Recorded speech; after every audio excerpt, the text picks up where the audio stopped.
I think that's such a cute idea. I never thought about putting all three brands together into a box. That's so genius. I think it's what you need to serve the person and then be the creative that you want to be. Success is a lie if you're failing inside. You can't grow a business you hate. Welcome to the Business Reality Check. Welcome to the Business Reality Check podcast. I'm Jana. I'm Lori, and together we founded Thrive Collective because we are deeply passionate about the solopreneur and the small business owner. And we are tired of seeing people try to build a business based on someone else's lifestyle or some proven formula that doesn't actually fit who they are. We believe your business should be a reflection of your journey and your values. We're here because we care about the person behind the professional, and we want to help you realign your work with the life that you actually want to lead. If you're feeling stuck or like you're living in a business that was built for someone else, you're not alone. This podcast is about having the honest, heart-centered conversations you need to get back to what matters. We're going to look at what's truly holding you back and challenge the shoulds that keep you small. We do this with kindness and radical clarity because you deserve a business that works for you, not against you. That's right. And if you want to see our faces and feel like you're right here in the room with us, head over to youtube.com/@bizrealitycheckpod to watch, or listen wherever you get your podcasts. You can check the podcast notes for all the links and resources from today's episode. And if you're ready for your own reality check, we've also included the link to apply to be a guest. We'd love to hear your story. Okay, let's get started. All right. So today we're sitting down with Liliana Provencial, and I want you to really hear her story because I feel like a lot of you are going to see yourself in her. She's a mom, a military spouse, and somehow in the margins of a life that demands everything from her, she has built 3 creative businesses from scratch. A cosmetics line that she started after leaving college and deciding to bet on herself, which I'm also wearing right now. I've got on my lips. A design studio that grew out of doing someone a favor and being so good at it that people just kept asking, and a poetry book she published last month. Work she's been quietly writing since she was 15 years old. It's not a resume. That's a woman who has never stopped creating, even when life gave her every reason to. But here's what Liliana said in her application that stopped us in our tracks. She said she started her business to be her own boss, but now her stress and self-imposed expectations have become the boss instead. She's not burnt out. She still loves the work. She was excited about it just this quarter, but something is weighing on her. And we think it's the quiet pressure of carrying so much creative vision across so many directions with such little time, and wondering if she's doing justice to any of it. So today we're going to help her figure out what actually is. Liliana, we're so glad you're here, and we're excited to dive in with you. Thank you so much for having me. Oh my gosh, that intro like almost made me cry a little bit. So sweet. We're doing our job then. That's why we make sure we intro our own guests, because we find that sometimes it's human nature to stop short of our own introductions. Mm-hmm. But we really want the world to hear who you are. That was so sweet. That was so sweet. Thank you guys. So you said on your application you want insight on how to improve the businesses and maybe shift your mindset a little bit around that work-life balance. So before we get into it, we wanted to hear from you. What are you actually hoping to walk away with, and what would make this conversation worth it for you? So I think I just want more clarity on how to balance my life and my work. I feel like, just last night I was up until 2 a.m. working, and I feel like that has been my norm ever since my daughter was born, where I'm with her during the day and then I stay up until 2, 3 in the morning working on my businesses. And I have gotten to the point where I just don't know how to balance everything. I feel like I'm always neglecting at least one thing, or I'm always not putting in enough effort or enough time into one thing. And so I'm just always feeling stretched thin. And what I really want to walk away from this conversation is to have a bit more of a balance, or maybe to just like shift my expectations on how much energy I put into everything. Mm-hmm. I like that. I like that you're willing to like either have a mindset shift about what's so, mm-hmm. Or you're also willing to kind of radically shift what's going on. Exactly. I'm open to both. Yeah. Sometimes you don't know what the right move is until it's like it clicks, and then you're like, oh my gosh, that's it. Exactly. Yeah. So I think with like that being said, I kind of want to shift a little bit into your why, right? So I've known you for a while and I've kind of seen you grow and release your poetry book and start the graphic design business and things like that. And so I'd love to just kind of go back to that beginning, right? Like what drives you? Why do you want to create something? Why do you want to share with the world around you? Well, I started Silkish when I was 19, and I started it really kind of out of necessity. I had dropped out of college. I didn't know quite what I was doing with my life at that point, and I was trying to figure out who I was in the midst of like being 18 and trying to figure out my passion outside of, being in college and like not having a career path anymore. And I've always loved being creative ever since I was a kid. And I just always have that creativeness inside of me, no matter what the medium is. Like, I've always loved writing. I've always loved playing with makeup. I've always loved being like a fashion influencer. I did that for a little while on Instagram when I was 18, 19 years old. So when it comes to anything creative, that's always my why behind everything I do, because I just love being able to give more to the world than what I take. Mm-hmm. And so that was really the why behind why I started doing the cosmetic crafting. And then the graphic design just kind of happened by accident. But again, I'm really passionate about creating things. And so that just felt very aligned for me to continue forward with that, even when it fell into my lap by accident. And then with the poetry book, I've been writing since I was 15. And so it just felt very aligned to put all of it together and do something creative with that as well. So yeah, really just like giving more than I take and showing my daughter that she can create whatever she puts her mind to. Yeah, I love that. Like leaving a legacy and, inspiring other people, whether it's your daughter or other women around you as well, I think. Exactly. Yeah. I'm glad you said that too, because I just want to say, if anyone's listening who's nodding and like, that's so me, I just want you to like put yourself in this episode with us. Like Liliana's doing the heavy lifting right now, putting herself out there. But I want to say there's a lot of creative, especially women, with this multi-passionate, multi-creative like mind and spirit. So if you feel like she's calling to you, like jump in and put yourself on the line with Liliana. I just want to invite the listeners to do that, because this is like the hard work that I think a lot of us are a little bit afraid of. So it's a little extra pops. Liliana, if you're watching, these are mini claps. That's what I'm doing. If you don't see what I'm doing, it's okay. It's fine. Love a good mini clap.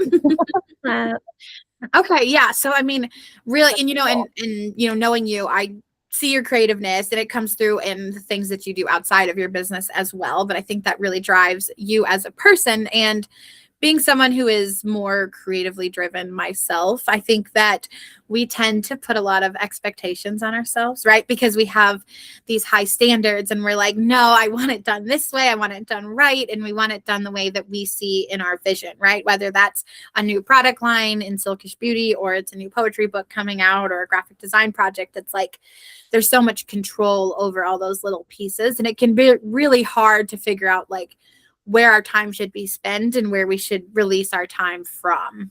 Yes, exactly. Yeah, absolutely. And I've been there. I mean, Lori helped me a lot with that. She helped me with kind of like time blocking and systems and things. When I first was starting my business 10 plus years ago, I was very creative. I was all creative and no systems. And so I think it's something that we all struggle with at some point. It's something that we have to learn.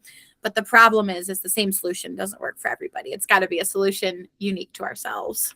Exactly. And we're going to hear too a little bit more about Liliana's time, and everyone's different. She has maybe 10 to 20-ish hours a week, maybe give or take, that she can be working. And for me, being that systems driven brain, I'm not cool with the 2 a.m. stuff. It doesn't fly around me. Even though I'm surrounded by gorgeous, creative people like the two of you, I'm very like, how do we make it make money? How do we make it make sense? How can we make it be more sustainable? And Liliana, I mentioned to you that John and I, in this business that we have, Thrive Collective, have always been committed to working part-time. So no matter what we do, this is part-time work, period. So you might know that, but for everybody else, just know that this isn't like coming from two women who are like spinning out at 3 in the morning, like, oh crap, I didn't send the email. No, I guarantee you, John is not answering you today. Maybe come on. As Lori, my phone is like out of pocket Friday through my Monday at 9 a.m. But yeah. And that's how we roll. So for people who are interested in boundaries, keep listening. Okay, we're going to talk about them. Yeah. So diving a little bit more into kind of like those expectations that we set. I want to focus on like what expectations you're setting for yourself that feel daunting or overwhelming. I do that where I'll set a task and then I'll proceed to avoid it. You know what I mean? For as long as I can. True. Yes. I would say probably the biggest expectation I have for myself is to wear all the hats and not receive any help. Asking for help is really, really triggering, really difficult for me. Even just like outsourcing small things like my marketing. Right after I gave birth, I hired a social media manager for about, I want to say like 6 months or so. And that was a really huge exercise of trust and handing that off to somebody else and setting aside money each month to pay her for that. And, you know, having to have the conversation with my husband about why I needed to receive help at that time. Yeah, just one of my biggest expectations is that I like to take on everything myself because I have a hard time trusting that anyone else will do it as efficiently as I can. Donna, have we heard this? I just want to like track with her. Yes, absolutely. Okay, so if you're with us and you're nodding, Liliana, thank you for saying that. The quiet part out loud. So many of us are nodding. Like I have the exact same issue. Yes. So thank you for sharing. That's not easy. It's been hard, yeah.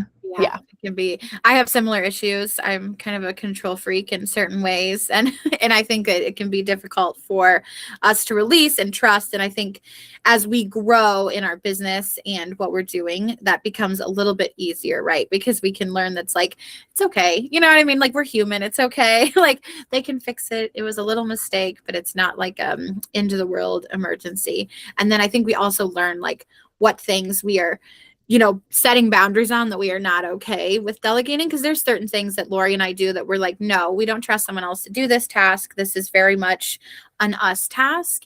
And being able to like, you know, write your name in this column and in this column, like the stuff you don't really want to do or the things that you're not as particular about, and be intentional about it. But we'll dive a little bit more into that as we kind of go into the what later. Yes.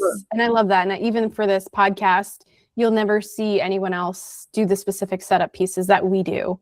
But there are certain touch points before and after that can be automated or can be managed by someone else. So just to give you like a real life example, there are parts of this system that Jonna has no business, you know, messing around with because it just doesn't make any sense. She doesn't, she'll break it, you know. So no, just making sure, you know, we practice and preach. Yeah.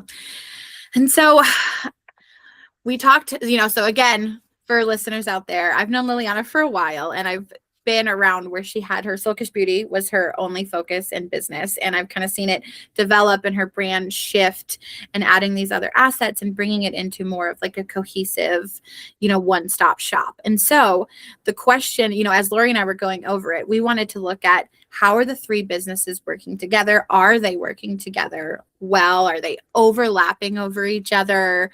Is it hard to market, you know, to three different audiences? And thinking about that and some of those questions, if you had to pick just one of your three businesses to keep, which one would you want to keep?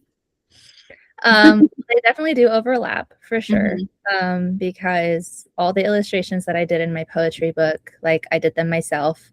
And so like with my graphic design business, I do all the illustrations myself for that. And then even with Silkish Beauty, I do all my own labeling. I design my labeling and I illustrate it myself. So there's definitely a lot of overlap with each of them, but all the audiences with all three are so different. And so I'm basically having to come up with like 3 different marketing strategies each day for 3 different audiences. And it is very overwhelming. It's a very daunting task. If I had to only pick one business, I would say probably the poetry business. I just feel like for this season in my life, that is what's calling to my heart the most. Mm-hmm. I've been having a lot of I've been having a lot of fulfillment and enjoyment being able to share everything that's been on my heart and all of my healing and my trauma and all of my recovery that I've taken with like motherhood and all these other different journeys that I've taken. And I've loved being able to share all of that and have other women be able to empathize or be able to relate or be able to, feel felt to share their stories as well because I have started doing mine. So I love that. Let me ask you regarding poetry. yeah. If you were to be in front of a group of people, do you also feel comfortable asking them for money for your book? God, no. I just want to check in because sometimes the thing that's calling to your heart doesn't also be the thing that makes you the money. Exactly. Yeah. So I feel that a lot. All of us actually write. John is a published author, and I've been writing since I could pick up a pen. And I have poetry and very embarrassing poetry from I'm not going to tell you what it's about, but oh my gosh, the written word girl, like. Don't let her fool you. I have a poem by her on my fridge, okay, that she wrote when my mom passed away, and it's a lovely poem. So Oh, yes, that's so sweet. Hey, it's Jonna here with today's sponsored ad. This episode is brought to you by 40 Day Publishing, the company that makes publishing accessible for everyday people with a story to tell. If you've ever thought, I should write a book someday, 40 Day Publishing is here to turn that someday into right now. Founded by authors for authors, they've helped over 140 independent authors publish more than 270 titles.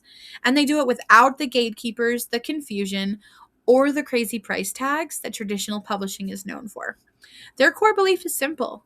You don't need years to write and publish your book. You need a proven process, the right support, and 40 days. Whether you write fiction, nonfiction, children's books, or memoirs, 40 Day Publishing has walked authors just like you through the entire journey. You ready to write that book? Head to 40dayworkshops.com to register for their next live free workshop. That's 40dayworkshops.com because your story deserves to be told. Thank you. But like, is that where we want to go when we so we're going to break it down. We're going to talk about the who. That's kind of where we're going, is like, who are we serving? Yeah.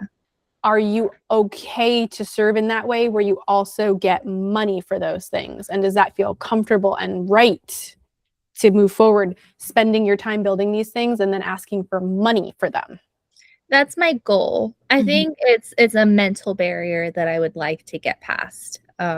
Because I already have a very difficult time showing up to like vendor events with Silkage Beauty and having all of the stuff that I made by hand on a table and being like, here, buy my art and put it on your face. That to me has always been such a mental barrier, and I've been doing it for 7 years. So the poetry is also very much like a mental barrier, asking people to spend money on my written word. But that is the goal eventually. I would like to be able to work myself up to that because I do really feel like I'm fulfilling one of my deepest like soul passions with writing. Okay. Absolutely.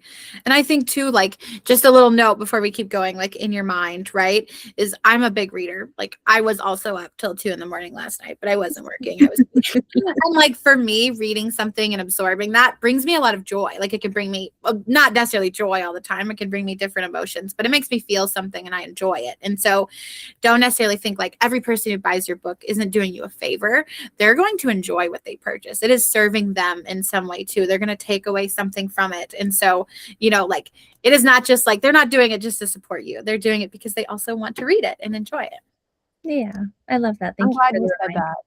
Yes. And I want to add to that people are struggling and you don't want to wait. Obviously, that's why you published your poetry book. You don't want to wait to be perfect or whatever. And I really commend you for that. That's hard enough.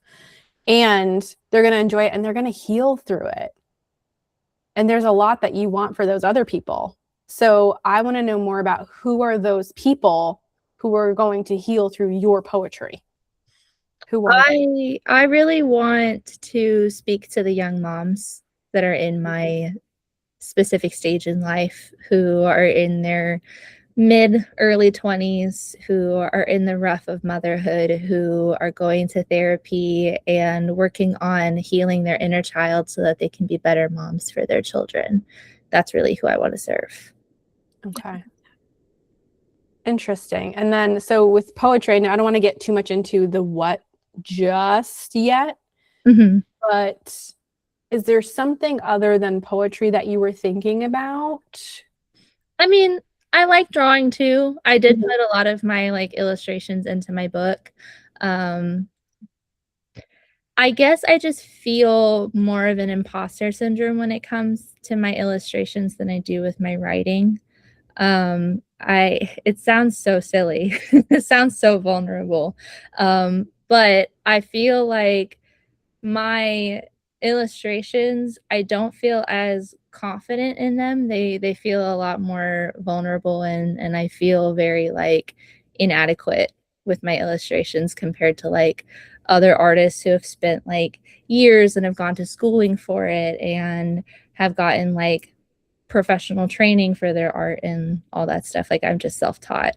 I don't know. It feels a little bit more of an imposter syndrome, I guess, to imagine that my art could reach people the same way that my poetry does.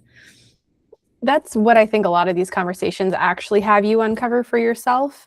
If you were to reverse engineer the question and begin at the end in the hands of, be there with the woman reading your book, be there with the woman looking at the illustrations. What is she feeling?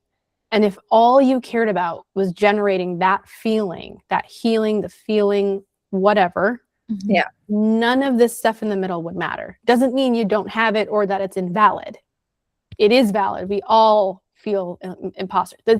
The secret is no one knows what they're doing. If you actually move forward like that, even the well-trained people, we are clueless. We're just like, I'm going to try this. Oh, it's stuck. Great. yeah, Some people just have a better game face than others sometimes, I feel like. But yeah. No, I'm definitely winging it when it comes to publishing and putting out my poetry, because I feel like eventually my brain will catch up and will feel worthy of all of it. Well, you don't have to wait for anything. That's the good news. Yeah, That's the thing, is like we all have something in us. And if you share it, that's the thing. That's it. It doesn't matter that you're great or perfect or you figured it out the first time or said the right thing or did the right thing. We might release some episodes on all the ridiculous things we've ever done, just so that you can hear it and laugh at it and release it from your body, because we have bounced back from some stuff. We have pivoted so many times and done so many weird things. We didn't just come out the gate like, I'm a social media manager and I'm going to get it right. Jonna was like the super creative genius who like just couldn't answer anybody or never get back to anybody or couldn't quote very well. Or I would take every job ever and it'd be like, oh, you got $20. I'd be like, yes, I'm so successful. And then my graphics were a joke. Okay. If you want to see horrible, maybe I'll pop some on the screen video, a cut of some of my OG graphics. Okay. And I still charged for those and it still worked for what it was then.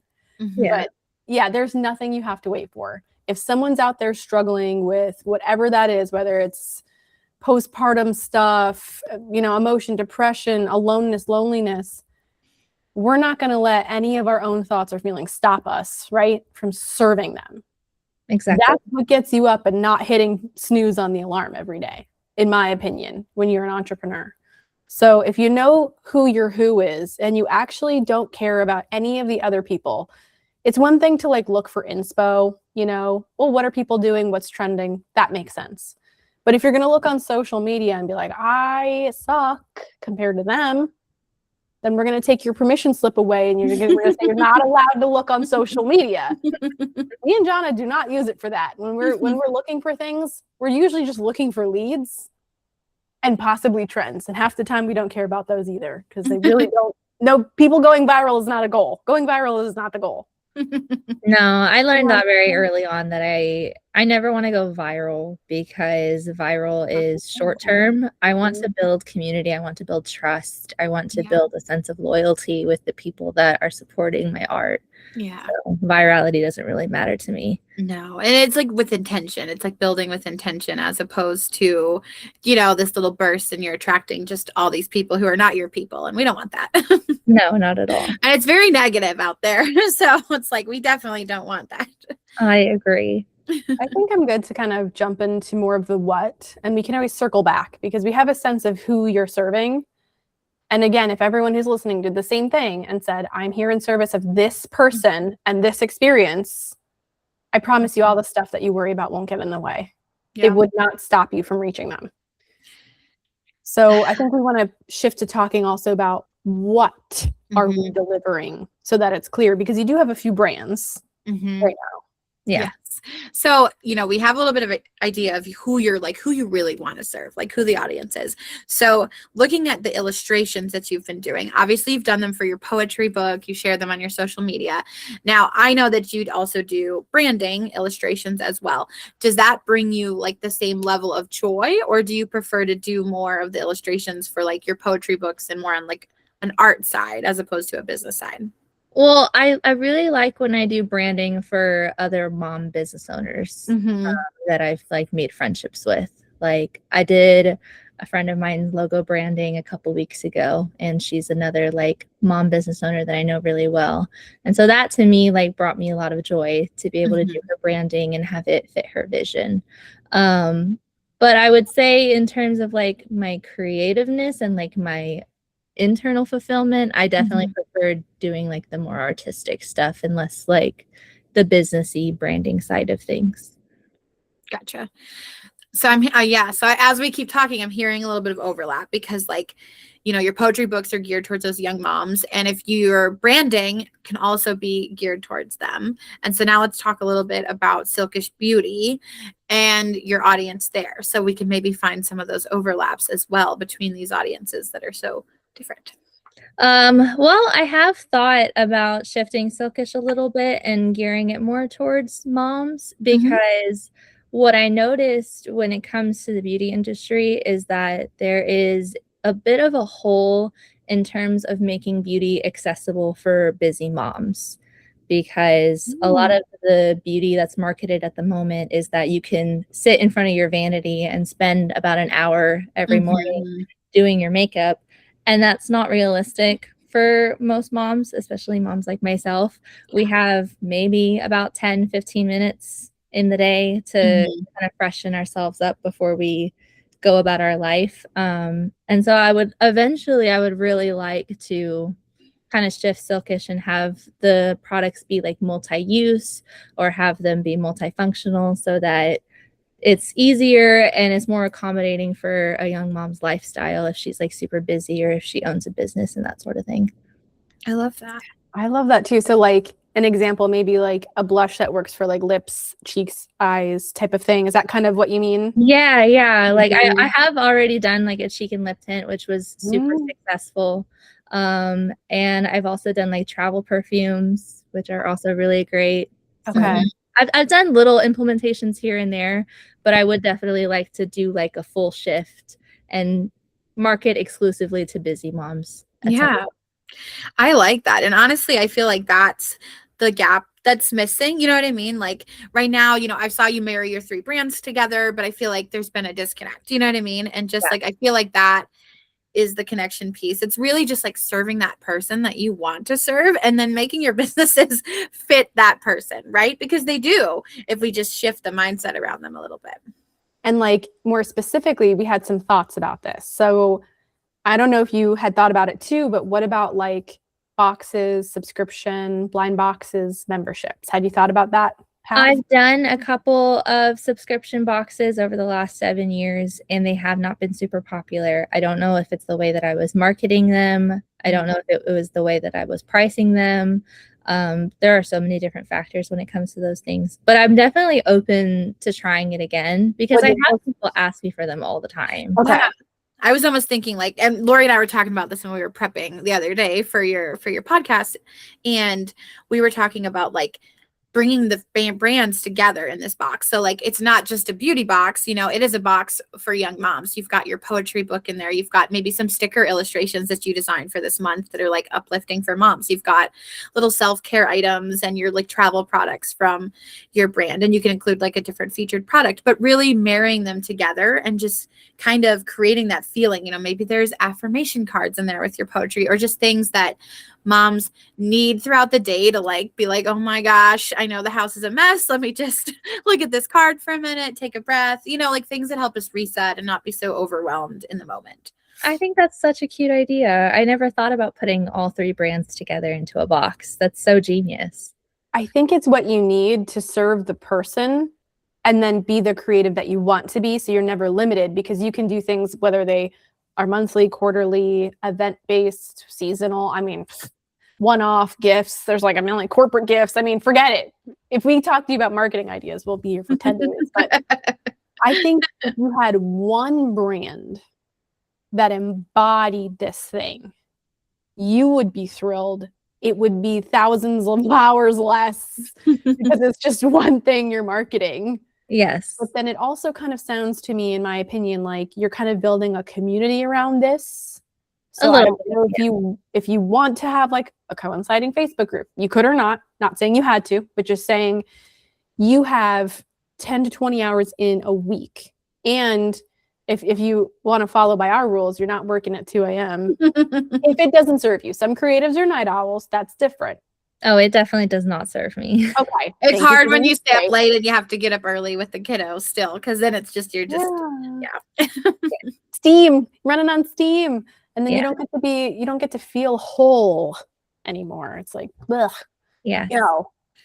But if you could just do really smart, we call them like the money making actions or like money moves. If you made money moves all week long that made more sense, that's where we think the box comes in place. And it doesn't only have to be a box. It could be like the one-off, the subscription. People don't have to get them all the time. So there's kind of like the best of all the worlds. Yes. And my assertion is before, it, like you said, it was either marketing or price or both. I don't know. But if we were looking at your website and it just felt like too much information about too many things, and we couldn't really get that soul when we talk to you, like what you say. Yes. So I wonder if are you comfortable doing reels where you just talk about what it's like for you being a mom? Yeah, I'm definitely open to it. Marketing is just a little intimidating for me. Well, the good news is you've got a team of marketing people here who we've worked with people who have outsourced before, and it wasn't super great. Just it kind of is a thing. Yes. Unfortunately, I did not have a super great outsourcing experience. I'm so sorry. We hear that a lot. That's we don't want that for you. And whether it's us or someone else, if you were to do this box, I think Jonna, you would agree, she's got to be doing reels with her pretty little face, but more importantly, the things you're saying, your essence, and it doesn't have to be scripted. We're not talking about that. In fact, last episode, we recommended using AI. There's free ChatGPT or Gemini, which is Google's AI tool. You can kind of tell it how you're feeling and then have it give you a better hook or script. And then you don't have to write everything from scratch. That might help. Yeah. Yeah. I mean, I my husband tells me this all the time. He tells me that when it comes to my business, people aren't really buying my art. They're buying me in a way. They're buying like my personality. They're buying me as a person. And in proximity to me is all the stuff that I create. Absolutely. And I really need to be better about putting myself out there as a person and putting myself in my marketing and making it not faceless anymore. It's hard because it's like, 5 years ago that worked. Like people were connecting with that. But then we had the pandemic and COVID and people were just craving, like they're craving that like face to face and that authenticity. I mean, you've seen the shift here in the Oklahoma City area where people are like going back more into like everybody wants to do stuff in person as opposed to like virtual and online because people are just craving like that connection with other people.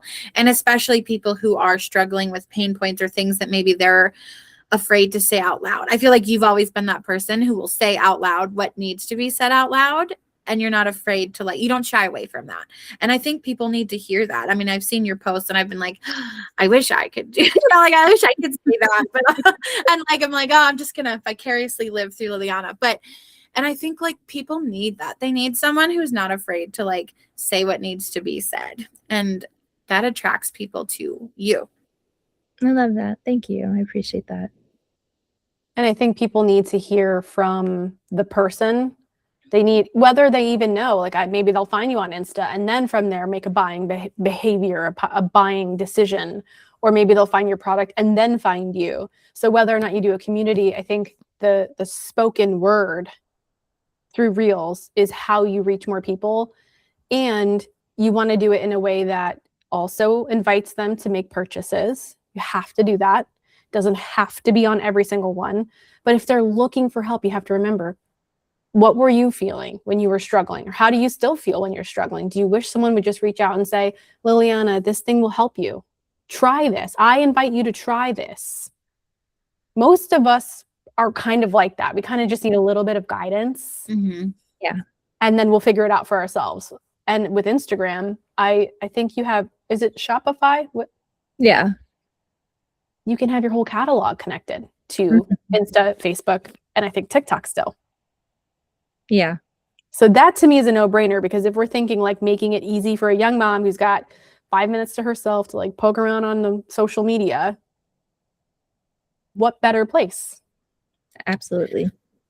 And then I know you've been doing poetry readings around the city as well. So I don't know if you've been getting content of that or like, even setting up your phone on a tripod and recording, because you could cut out pieces of that for easy reels that you don't have to like get all, you know what I mean? Have to like get all done up and record, because you're already out there. You're already doing it. You're reading it, and using some of that footage, because you can also tag those places, add them as collaborators where you're doing it, which also helps expand your reach and get more people to see as well. Yeah, I have been doing that. Good, yay. Like, yeah. Yeah, I haven't watched the video yet, but I did see you posted on your personal page. I think it was your personal page. You posted the video. Yeah. Yes. I love that. And what a great way too to like, what an avenue, a fun avenue to do marketing. So grassroots marketing would be like in-person, physical, not like just flyering, but like go read for moms of the Girl Scouts, go read for the PTA moms, go read for the military moms. I feel like you already have pretty decent connections in your area. Would you say that's true? Yeah, I would say that's true. I think I've done a really good job of integrating myself in the community ever since I moved to Oklahoma. I wanted to make it a priority for me. So now ask them, when can I come do a reading? You leave your books around and you let them know, yeah, I'm going to offer people to purchase, but I also just want to make connections. So long as you're straight about your agenda, people don't care. It's like weird when you surprise them. Don't surprise them. You could also use your book as, and Jana can speak more to this. Jana comes from the world of publishing, self-publishing. So I don't want to step on toes, girl, but like this could be a tool to like kind of use as a freebie in a way, or parts, even chapters. You could do like a partial chapter, as a download, and then get the rest of the book. Could be a great incentive to buy those poetry books. Mm-hmm. Yeah, I like that. Same thing too, like if you have any interest in speaking down the line, or, it doesn't have to be a huge speaking where you're speaking in front of 100 people. But I was there when you did the lip scrub tutorial, okay, at Mompreneur. And so, but like small groups and, having your poetry book for sale when you're out there representing, something like that to 20 people, 25 people. But there's tons of book clubs around the city that are all looking for local authors to feature teacher to be part of. And then, getting content of all of that every time. So not only are you doing that grassroots marketing, but you're getting, 5 pieces of marketing content to use on your socials at the same time. So that's like, 2 birds with 1 stone. Yeah, no, I love all of that. Those all sound like really great suggestions. You see, we come with the great ideas for you. We won't, when you work with us, we don't just be like, oh, we're going to post a bunch of things and never get to it. So yeah, I think that helps, Jonna. I think we've defined the what essentially for the most part. We've also riffed on marketing ideas. Okay. So that's sort of like, we dabbled into the how. Yeah. But yeah, in talking about how, what we mean is like, how do people get access to the products? You have a great platform. So the answer feels a little bit more obvious here. But do you feel like you're going to keep with Shopify and keep that e-commerce piece? Yeah. I definitely think the e-commerce is like my primary market. It's the majority of my sales. I was doing a lot of like vendor events over the last 3-4 years. But being a mom, dedicating a 7-hour Saturday like every week is exhausting. It is. And they're not always the most fruitful. Like, they can be hard. You know what I mean? It can be hard to put however many hours of prep and then set up and then being there for 7 hours and tearing down. And it's hard sometimes to see the value of that when you're like, I could have done all these other things at the same time. Yes. So I'm definitely taking a big step back when it comes to vendor events this year, just to see how it goes. See if it's taking a huge hit to my sales. And then I'm definitely going to do more of an emphasis on like e-commerce and poetry readings and author related events, that sort of thing. Yeah. And so I think like for your website specifically, if you're going to have the boxes, do you imagine in your mind having them available for purchase already on your site? Yes. You could see a world where that would, with the poetry book and beauty things. No, I'm already like, you see it too. I can definitely make that happen. Yeah, because I want you to do money-making tasks that don't cost you all of your time and then also take you out of your house all the time. That can be really hard to sustain. So I think that the readings make sense. Having a lead magnet with bits and bobs of something that they can read and then inviting them to exchange their phone number and email. Have you been doing that at all before? Like collect. She has a newsletter sign up on her website. Okay. Yeah, I do. Yeah. Even something fun. I just had an idea while you were talking, Lori. But you could even do like a coloring book of like your illustration outlines with like little snippets of your poetry, and that could be like a free download that people could, print out and color your sheets or something. So, a lot of different ideas. But these are money-making tasks. So that means you're going to do this. You're going to be able to immediately start collecting names, phone numbers, emails, whatever you're collecting, and you're growing a list. And then do you use any of Shopify's automations and emails and things like that? Yes. Okay. So then you can have a nurture sequence that, starts them maybe in one place and gets them into your overarching nurture or come back sequence. So if they purchase something, abandoned cart something, making sure you have all those automations, that's a money-making move. Set it up once, theoretically. Of course, you should make sure it works. Check on it once in a while. Right, Jonna? Because we know things can break. They break. They break. But that's like a smart way to either spend your time or delegate it if you're not very techy. Some of us very much struggle with tech. I won't name any names. It's normal. If that's you, that's the one. If anyone's listening, delegate tech. Holy crap. Okay. That can melt your brain straight out of your head. Yeah. That can be like the most, it'll drain me more than anything, spending 3 hours trying to fix a bug in something. And I'm like, oh my goodness. Yeah. I have a couple of automations. I definitely could like beef it up a little bit more though, and create some better sequences for sure. Yeah. And they'll start speaking to you when you realize like the gaps. Oh, I should have told them this thing that you'll fix. But I think money-making moves gets, the operational pieces flowing. I do think that speaking, reading, connecting, and you've got Facebook groups, you're on all the socials. So You don't have to go in person and calling people and all that. Just DM everyone you can find who's the head of something, which, by the way, John is the head of all kinds of stuff and knows the heads of all kinds of stuff. When can I get my poetry in there? Don't ask like yes or no questions, just like when. I know that I'm here to serve these women. These women come to your event. Does this date work or does that date work? Like, let's go. And then you start, whether it's virtual or in person. I also think you should do more podcasts. And I'd love for you to do some excerpt reading on some of these podcasts where it's appropriate, where maybe you could read a little bit and talk more about it. Yeah. That's a money-making move, because a lot of the times those podcasts get great reach that you maybe don't have, or they overlap where you don't have an audience. Yeah. And same thing with reels. You shouldn't post every day in the sense that you sit down, you edit, you record, you think about it. You want to have a nice, solid content plan. And in an ideal world, you're 1 month ahead. Okay, so Jonna and I, all of our social media clients right now, let's see, we're March 24th. All their April content is scheduled, right? I don't think I've ever been a month ahead on anything. Yes. It's actually the only way, like when you see people who are successful, I would say probably that's something they have in place, is almost all of their planning for events, marketing, whatever, they're about a month in advance. Yeah. That makes a lot of sense. It helps a lot. It really does, because if you're and you can leave gaps. Like we have some clients there's more of a time sensitive business, right? Where it's like, we're going to do the evergreen stuff. We're going to schedule it out, the stuff that's not going to change. Right. And then we can leave little gaps like, oh, I'm doing an event on this day. I want to make sure I post about that.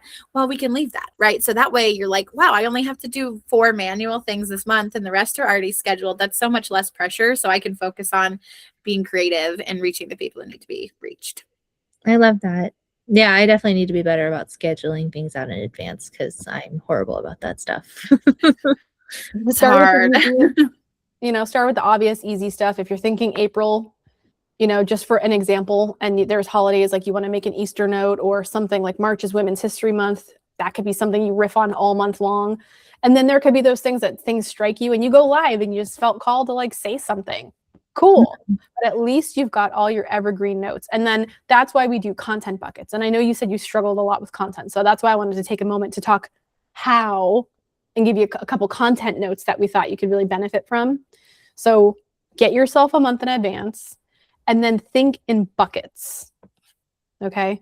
So you've got like the services, the things that you do, which would be like the one-off box, subscriptions, poetry readings. You think about it like how we would interpret you or relate to you. And then your story, there's like a whole Liliana bucket. Your story, your life. Maybe you show like real life in your messy living room, or just as an example, like what momhood really looks like for you. It could be a photo or a video. Yeah, absolutely. And there's other buckets. What else are good buckets for her? Yeah, I think like in general, you are very supportive of like other businesses. So I feel like for you, that could be a bucket, like supporting other mom-owned businesses, shouting out, highlighting things like that, like just kind of that positivity. And then in the same vein, like an actual kind of like positivity motivation, maybe it's your poetry, maybe it's quotes that you find, or things like a nature picture that just spoke to you that day, but things that make you like just take a breath and kind of feel for a minute, and like sharing that with other people as well. I love all of those suggestions. Those are all so cute. Thank you.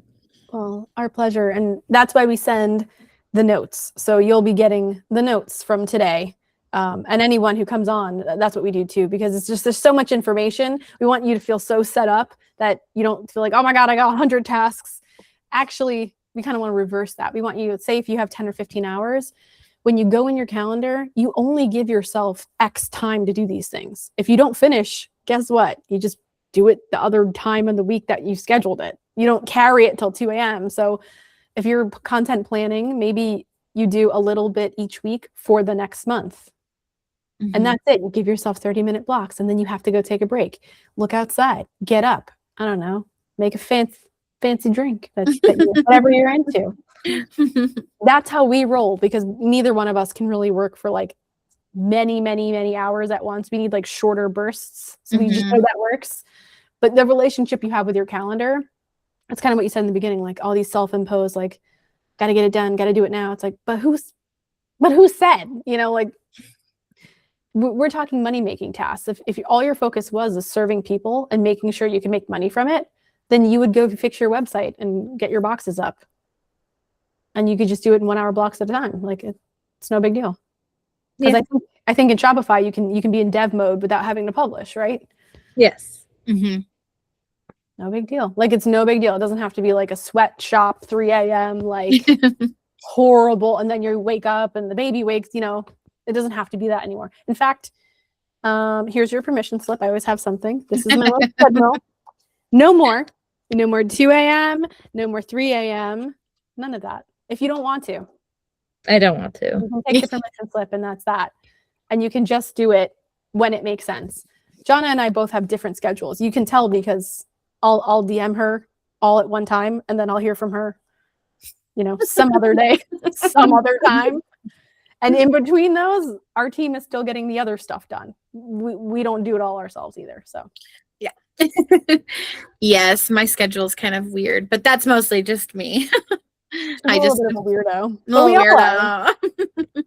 You did say though, right, Jonna, about outsourcing, that it's kind of not really an option. Yeah.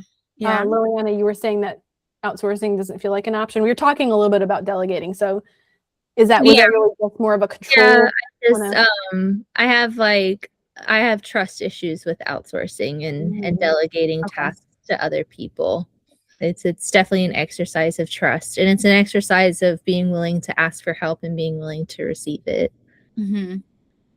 Okay, I think that's definitely part of it. And I think a lot of people would agree, like especially when females are running businesses, these things can feel like it's like almost immovable, like you can't move forward. It's like an impossible feeling. I do think that some of the ways you can help get yourself around that is making sure you recognize red flags when you're hiring people and having agreements or contracts or something that you sign with expectations. Mm-hmm. And because we hear this a lot, we hear all the stories, okay? And not paying anything in full. Yeah. And I think the other thing too is like when you're ready to like take that step again, being really intentional about who you hire. And as Lori's point, there's a lot of red flags and things to look for, but I mean more like you want to serve moms, right? Who are young moms. And so, finding someone that is that young mom that's coming from that same place of mindset that maybe would be a really good fit in your business. And, for her, that's like what she needs in order to have some creative and her own independence back. And someone who's really passionate about it in the same way, if that makes sense. I love that. It can take a long time to find the right fit. We have hired many people and fired many people, and it's really difficult to find the right person. But when you do, it's like, this is beautiful. Yes, exactly. I think another thing that helps is like when you get out of the feeling part of it, it's hard to sometimes because our soul is like the business. But if you can get out of the feeling and bring the logic, we had to do this because of the wisdom of not knowing to do this. Test projects. People might feel like a great fit, or you might be like, I'm not sure. Have them do a paid test project that's done one time. So you can assess communication, timeliness, accuracy, attitude. And let me tell you, that has saved us and helped us find some really great people. Yeah. So it's really helped. I just want to invite people because it's like a lot of feeling. It can feel hard and it can feel stressful and like confusing. When we can get grounded in some of these structures of like paid test, have an agreement, have expectations, have people sign. And to Jonna's point, oh my gosh, have people you already have the similar core values to. In fact, in our business, we make decisions against our core values. So if we know that responsibility and transparency and communication are core, if you don't meet those, we do not work with you. Yeah. So for you, keep those core values of if they don't have this thing, gone, but they must have these, say 3. You know? I really invite you to think about that because you probably already can name them and they're probably the core of your business and like your life and everything anyway. Yeah. So, and I would be willing to say that when you put yourself out there, those people might find you as you start speaking and putting reels and talking about what you're doing or going to a, a mom's club event or whatever. You just might find somebody when you're not even looking because they're like, they want to, it's like that Velcro. They want to come to you. Yeah, maybe. I think that helps really identify. We've identified who, what you want to offer, which is the boxes or something like that with all your stuff. Which I'm like, I can't wait to see. I hope you'll share with us even before you publish, so we could just see it because it's been sitting in our mind for like at least a couple days now. And then also the how, which is letting people access you through that website, purchase, maybe book a call with you, maybe DM you, because you want to make sure if they want to like have you come read, how do they book you? How do they get you? Mm-hmm. What do you typically do? Do you have anything like that now? I don't. I have custom typewriter poems on my website. That has been really fun to do for people. Oh, kind of like, is it like a commission piece? Yes. Okay, that was in my list, and I wasn't sure if you did commission pieces, but that's a money-making move. Heck yeah. Yeah, Oh, I love that. yeah. So yeah, they can order that, and they also pay right there? Yeah. Mm-hmm. Tiny claps. I love that. Yeah, I'm excited. So Liliana's going to be setting up at an event I'm hosting in May, and she's going to be doing her typewriter poetry there, which is super exciting. So yes, I'm very excited. It'll be my first like author related event, and I'm really thrilled. So tell me, on your website, what do you charge for these typically? So the very like basic 5 to 10 line poem is $35, and then I have like a deluxe option where you get it on like fancy paper, and I include all the drafts, and I include like a little handwritten note and a signature, and it's on like fancy paper, and it's like gift wrapped, and that one's $85. love that. Oh, that's so exciting. Yeah. Okay, so your new site is going to have the ways to get your box or boxes or subscription. We could commission a poem, or we could contact you or book you or get with you somehow to maybe talk to you about opportunities, have you come read, like the question mark opportunities. Yeah. There's you can use Calendly. They do have a free version, but I noticed you use Gmail. Am I right? Yes. Okay. We will always recommend using a domain email and not at gmail.com. So I don't know if you plan to stick with your same domain. Do you think that would be? I don't know. I think when people have questions about it, one thing is Google favors older domains. So if you've had it around, might as well keep it. Because right now it's still different than the actual brands we see on the screen anyway. Yeah. That's one thing to think about. Keywords are also something. So, young moms, or if you have something with that in the words, you could also point your domain to something new without having to change it. But Google Workspace is super affordable. You can get your custom domain email. So we have hello@thrivecollective.shop. You can do whatever your domain is, but then you can use what we use here, Google Meet. You can record them, and Google Appointments that comes with the Google Calendar. So you can do bookings without having to do any additional third-party tool or anything like that. So since we're talking how, I wanted to throw some ideas for you. Yeah. No, I think that's a really great idea. Thank you for that. You're welcome. And before you purchase, let us know. We can get you 10% off. We are partners with Google. If you do like Google stuff. Yay, I do. We love Google. Really cost effective things, because we're all about focusing on the money-making stuff. Yes. Okay. I think that's everything for the how, Jonna. Would you agree with that? I think so. That was a lot. That was a lot of how. That was a lot of how you're going to get it done. So. Well, good thing you're sending me the notes. Good thing. Yeah, we thought about that. Do you have any other questions at all before we wrap up? I don't think so. It was so much great information, and I could tell that you guys put a lot of thought and care into all these suggestions for me, and I just really appreciate you taking the time to do this for me. It really means a lot. Absolutely. Well, thank you so much for being here today and for being willing to go to these places with us. Your honesty is going to resonate with so many people who are juggling big creative visions like you are and real life at the same time. So you kind of already told us your biggest takeaway, which is amazing. I'm so excited. This is such a great interview. Thank you so much for having me. I We really really appreciate you. It's not hard, or it is hard. Well, it's hard to be honest and vulnerable in that way. So we give you a lot of credit for just coming right out with it. And if you're listening to this and you recognize yourself somewhere in Liliana's story, if you're spreading yourself maybe too thin across too many things, or avoiding something, delegating or tasks that maybe would move the needle, or if stress of expectations have started to become the boss rather than you, we can help you figure out what's actually broken. So if you'd like your own reality check and you're open to being a guest on the show, head to the link in the show notes to apply. And if you're just listening, you can go to becomethrive.com. becomethrive.com. And again, that's also linked in the show notes. We promise to be honest with you, even when it's uncomfortable. That's how it works. So again, Liliana, thank you for being on the show today. Appreciate you. Success is a lie if you're failing inside.